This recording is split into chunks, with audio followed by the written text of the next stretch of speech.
Well, it's hard to believe that we're already halfway through the month of December and the year is almost gone. I would like to say that 2023 has been a banner year for DC when it comes to films, but we all know that it's been less than spectacular. Now, to get to the beginning, we have to start with the ending of 2022 in order to at least try to get an understanding of why things went the way that they did. After the success of The Batman last March, we had to wait until October to see The Rock in the much-hyped Black Adam movie. You know, the one that promised the return of Henry Cavill as Superman. To say that people were hyped about this news would be a serious understatement. But then, as we all know, the film itself, well, it didn't do so well. And the things, well, they suddenly changed.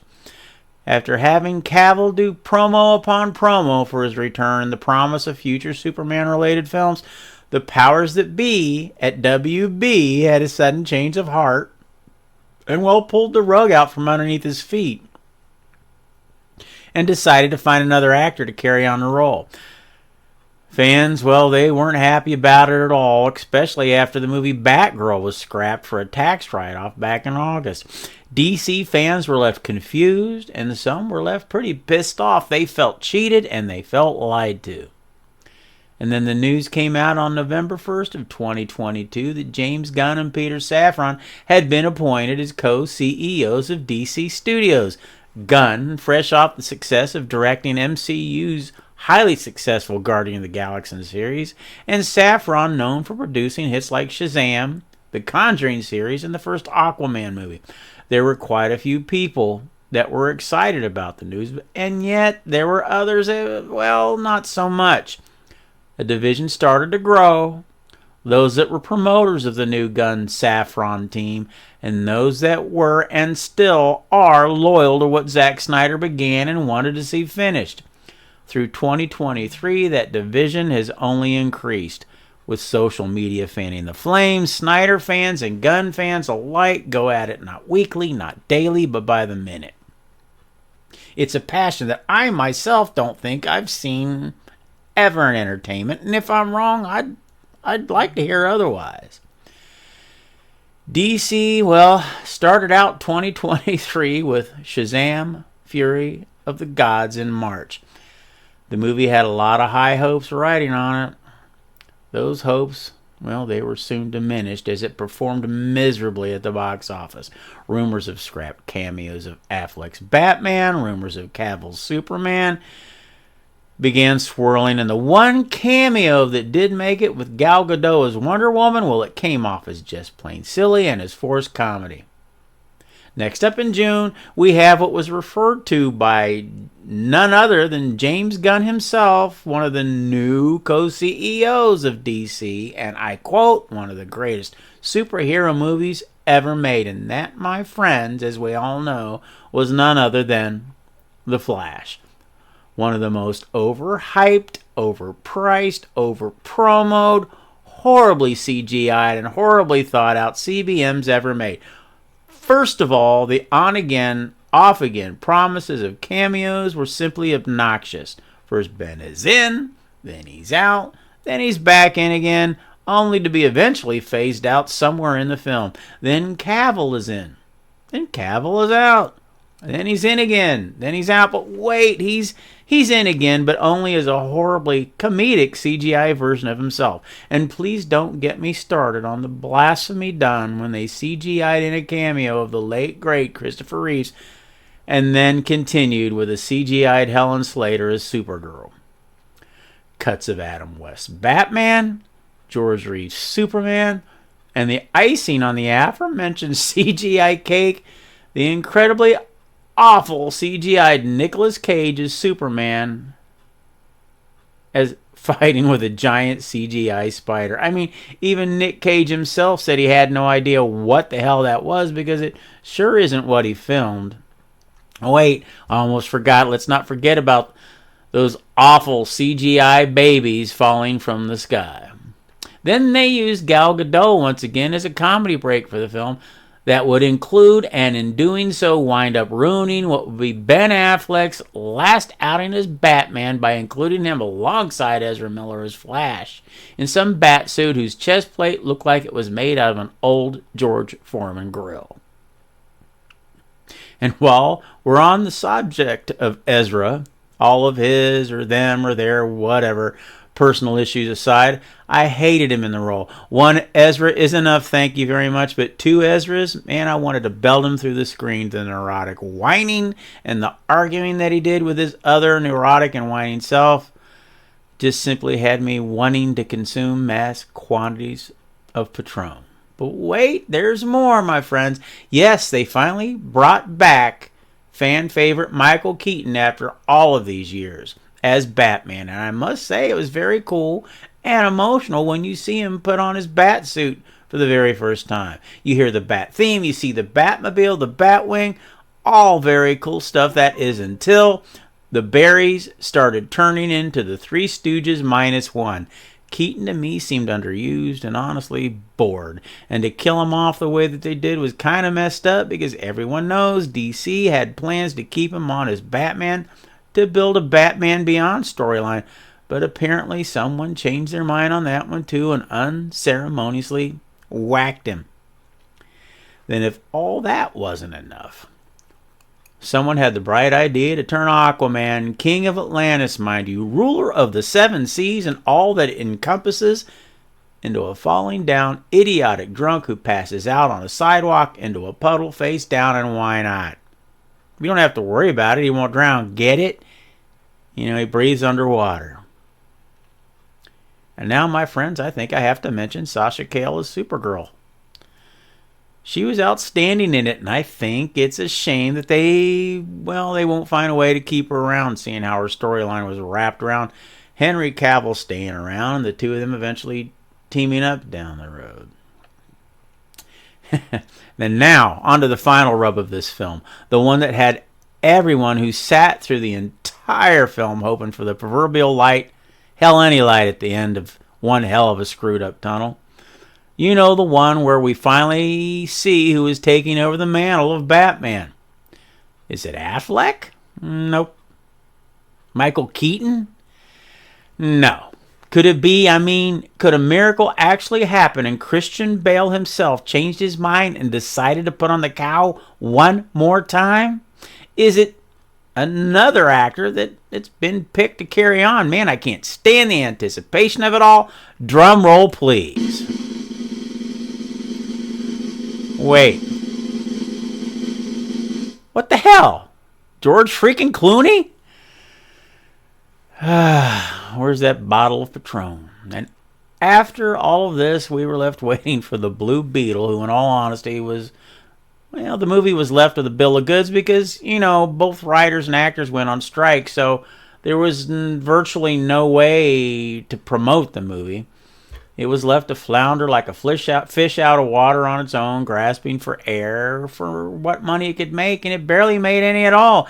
Hell, there wasn't any money left after Barbie and Oppenheimer kicked it in the proverbial Blue Beetle balls by bringing in $2 billion combined. But hang on, it does have a bit of a bright side, as it seems to be doing pretty damn well streaming over on Max. See, you never know. And now, on to the month of July. Coyote vs. Acme, a live-action film with Wile E. Coyote and John Cena was due to be released. But like Batgirl before it, that too was pulled by WB with the intentions of taking yet another tax write-off. But it was given a reprieve of sorts after emails and protest after protest lobbying against it. WB decided they're going to take bids from other studios for the rights to release it sometimes in the future. There's hope.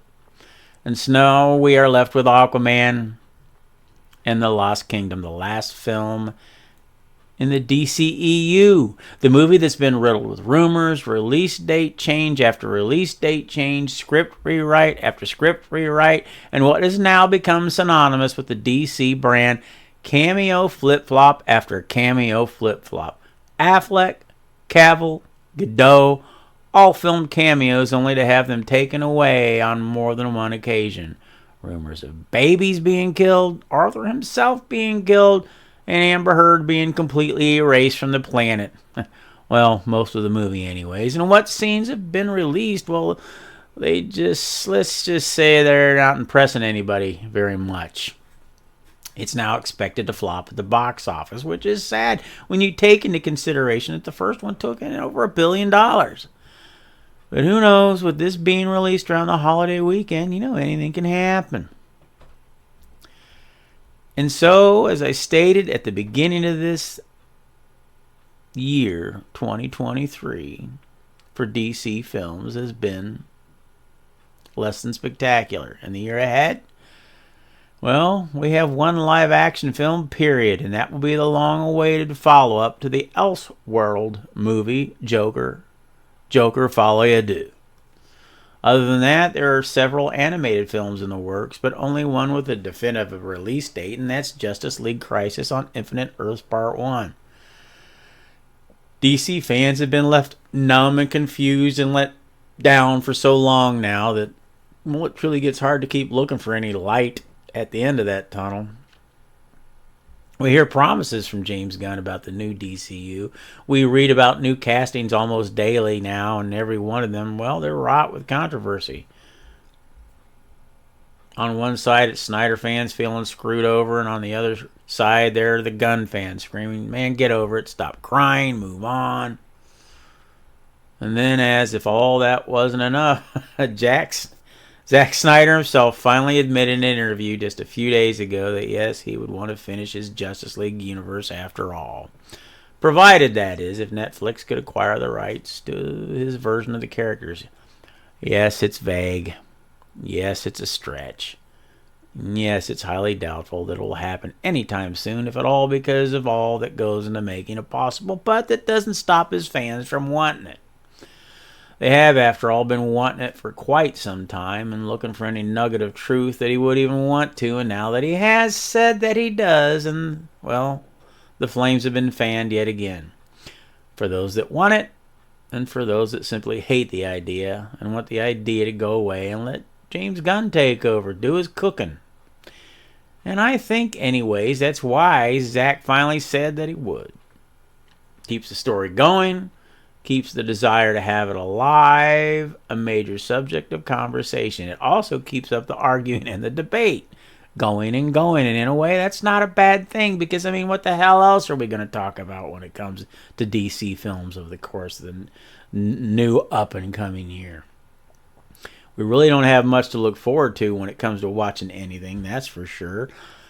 And now, my friends, I'm going to segue into another area for a minute, so bear with me. You see, I'm a diehard Cleveland Browns fan. Okay, you can laugh. I have been all my life, and when the team changed names and moved away to Baltimore in 1996, only to become the Baltimore Ravens, it was devastating. The Browns, you see, they've never seen a Super Bowl. We've come damn close a couple of times, but it never came to fruition. So it really hurt when the team wasn't there anymore, when it disappeared, when it moved on, when somebody else took over the mantle, took over the team. Well, the fans wouldn't let it go. The fans in the city of Cleveland fought to keep the rights to the name of the team, and Baltimore be damned, we won. Now, we had the name, we just didn't have a team. For 3 years, fans still wore the Browns gear proudly, hoping and praying and lobbying that they would come back one day. Hell, some even hung out in the old stadium parking lot, partying on game day. It's kind of a memorial. And then, in 1999, the impossible happened. They came back as a franchise team. They were reinstated. We had our Cleveland Browns once again. Now, no one ever thought that would happen, but it did. And why? Because the millions of fans simply would not let it go. No matter the jokes, no matter the degrading insults, no matter the days, months, and or years that went by, they just wouldn't let it go. Yeah, I know what you're thinking. Sox, just shut the hell up. It isn't even the same thing. We're talking about sports here. A freaking football team, not acquiring the rights to a movie, and maybe that's true. Maybe you're right. Maybe that is true. But you never know what can happen when millions of people won't let go of something that they believe in. And so, with all that said, my friends, it's now time for me to say, I would like to wish you all and yours a very Merry Christmas. May it be safe and full of cheer and good times with you and your loved ones. Thank you so much for hanging out with me these past few months. I look forward to doing it again in 2024. So until we meet again, as always, God bless. Thanks for stopping by. And don't forget to hit that like button and subscribe so you catch what's ahead. Socks out. Oh, if you got a comment, leave it down below.